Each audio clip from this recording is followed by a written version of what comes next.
Welcome to another episode of Life and Whiskey. As always, I'm Jordan, and the first thing I want to do is apologize. A lot of my videos in the past couple of weeks, months have had a video lag where the video just stops and the audio keeps going, and even some of them, the audio went out. That's largely due to my computer self-updating and screwing stuff up. If you have a phone or a computer, you know that if you leave the updates on, it will update at least once a week, if not more. And over time, due to planned obsolescence, you'll find that your devices will run out of memory, run out of storage, and eventually just not function properly. And so that was what was going on. I think I got things cleaned up a bit, removed a bunch of programs that decided to auto-install, changed all the settings so that I can no longer do that. And hopefully I have solved the problem. If not, I apologize. This computer is from 2014, but since I have largely not done anything with it, it shouldn't have any problems. But, you know, like all electronic devices, I'm sure it does. Just like my phone, in the last month, I was getting messages about how I was running out of space and whatever else. And what had happened is a bunch of updates went out. It updated a bunch of programs and downloaded a bunch of new apps from Samsung or Galaxy or Verizon, or I don't know who the heck did it, but a bunch of programs that I never used. So I had to go through, delete all those apps out, at least the ones that it allowed me to. Even in the developer section, I had difficulty deleting stuff out, but did delete out a bunch of stuff and then turned off the auto update on all of that stuff so that it can no longer do that crap. If you look on your phone, you'll see that there's a COVID app that automatically got installed, I think last April or May. So yeah, just Big Brother and tech companies screwing us over without your permission, even though they say that your terms of service agreements are you giving consent for them to be mischievous and crappy. So all that aside, we're looking at Lagavulin 8, great whiskey. This video, so I got two more videos in the review of whiskeys that I picked up on my last trip to the Midwest. I got Lagavulin 8, and then I got Lagavulin 11 Nick Offerman Edition Guinness Cask Finish. So that's the second release of the Nick Offerman. Excellent stuff. Really, really love Lagavulin products. 16 is amazing. Haven't had a chance to try 12 yet because if you've noticed, if you're a Scotch drinker and Islay fan, look at the price next time. Lagavulin 12, so a 12-year, is more expensive than the 16. So at Total Wine in Milwaukee, I was able to find Lagavulin 16 for $70. The 12 kind of runs in that $120 to $140 range. So I haven't picked up a bottle of that yet, although maybe someday I'll treat my wife and I, maybe for our anniversary or something, I'll pick up a bottle of that.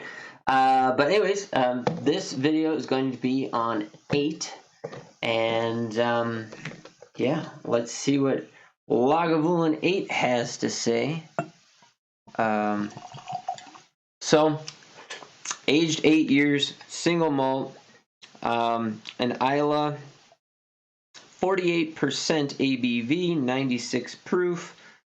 Picked this bottle up at Apollo Wine and Spirits in Rochester, Minnesota for $44.99. At that price, this is an excellent bottle. So for $45, an Islay whiskey, really, really good.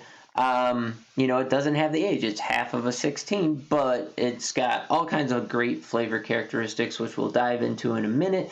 I'm pretty sure at Total Wine or another big store like that you can get discounted prices on, you could probably pick this up for around $40, maybe a hair under. I don't know for sure, but I'm just guessing on that one.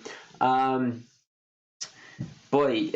don't really have a good background. I don't know if you can see this or not, but this is extremely, extremely light-colored whiskey. It's almost just like a Riesling or something wine. It's got just a slight tinge to it, but it's mostly clear. In the glass, I get a Seaside Brine's really dominant. barely any smoke, just a touch of smoke, but a lot of bright fruit colors, really light and bright. A little bit of bog or swampiness on the smell, but a sweet floral bouquet, maybe a citrus in there. That was a good hit of ethanol on that one. But yeah, really no peat at all really no peat smoke at all. But I do get peat earthiness in there. And as I've said, this is the first whiskey review today, so this is coming in clean, so I don't have any impacts from other whiskeys. Kind of changing my perception of this. So here we go.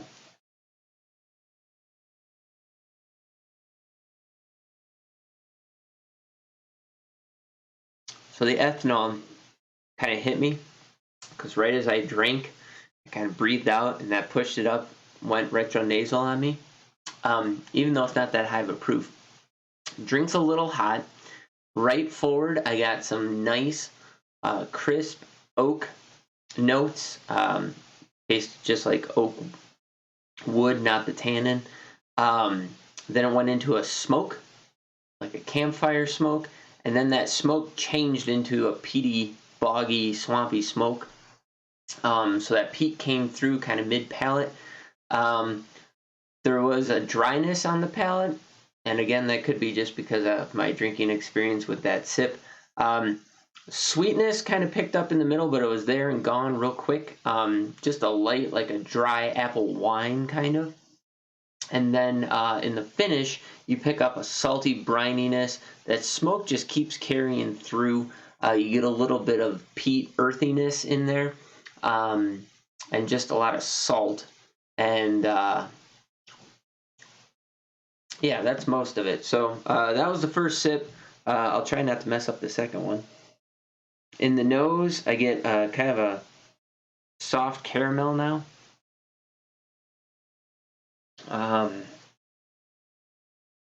It went soft caramel for a second, and then it went right back to earthy, swampy bogginess. There's really no other way to describe that. If you've ever been in a swamp, so I used to deer hunt when I lived in Wisconsin in a swamp. There was stagnant, standing water, all the algae, the bogginess, the peatiness, the decay of vegetation and detritus laying around. You just get a lot of that in there, which, I don't find it unpleasant or off-putting, which is interesting. Okay, I'll try not to mess this sip up. Here we go.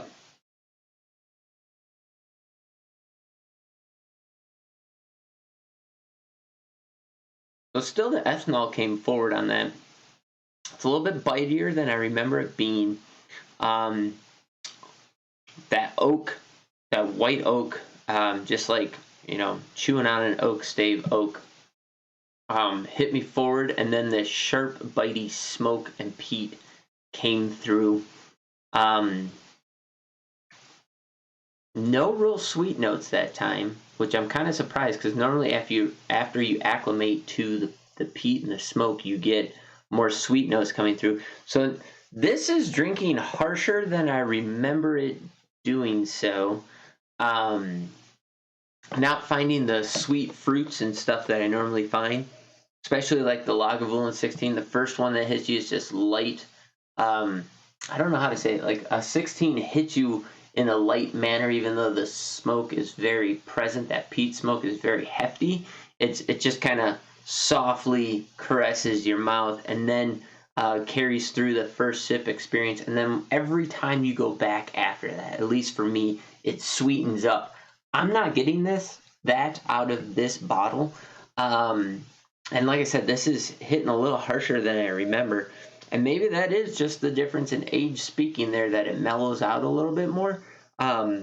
Especially, with how light in color that is. But having said all of that, and talking about these harsh flavors and whatever, if you like oak, if you like a smoke that is a little more vibrant and not as mellow, if you like some of that peaty earthiness coming through, and then that saltwater brine that kind of finishes in a light, sweet caramel as it dries out your tongue in the finish. This is going to be a bottle for you. Personally, I'm a fan of this. There has not been a presentation of an Islay I have not liked. Everything from the McLelands, which I found out is probably Balmore, since that comes from their distillery. So it's probably a 3-year-old Balmore. You know what? Even at 3 years, it's young. You can taste that it's young, but it's just good. And they might put some coloring in that. I don't know. But whatever. It still tastes great. Same with this. Now that time, boom. We went sweet, vanilla, caramel up front. Then that oak hit me. And it's interesting since almost all Scotch is a used oak cask. It's not new. And then the saltiness and the brininess kind of took and came together. So it went from salty to almost, it went from sweet into this brine that was a little, it was a little harsh, a little almost bitter in there. But it's an interesting drinking experience. I'm digging it, actually. I know I'm throwing out these things that don't sound very pleasant, but I'm actually digging it quite a bit. So there you go. For $44.99 in Rochester, Minnesota, Lagavulin 8, a little bit younger, not as smooth.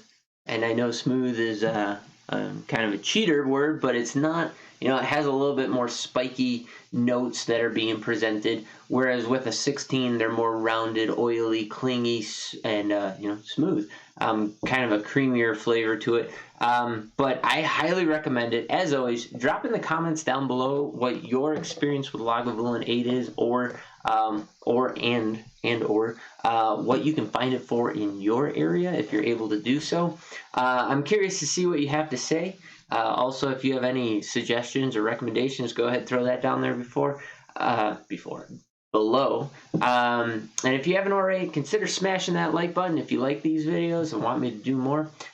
Please consider subscribing to the channel if you're not already. Maybe hit that notification bell. That just helps the algorithm out, maybe gets my videos out in front of more people. And go ahead and definitely share these videos if you think there's other people who you know who would appreciate them. I would definitely appreciate it. My channel is growing very, very slowly. You know, I've been at this for what, a year and a half now. Went from crappy video to less crappy video and audio, from nothing to, I think I got 81 people now, 84, I don't know, something like that. So growing on YouTube, also on BitchUte and Minds. Every time I mention this, I know that I'm hurting my algorithm effectiveness on YouTube, but screw YouTube. So on BitchUte and Minds, Life and Whiskey, and on Minds, Life_and_whiskey.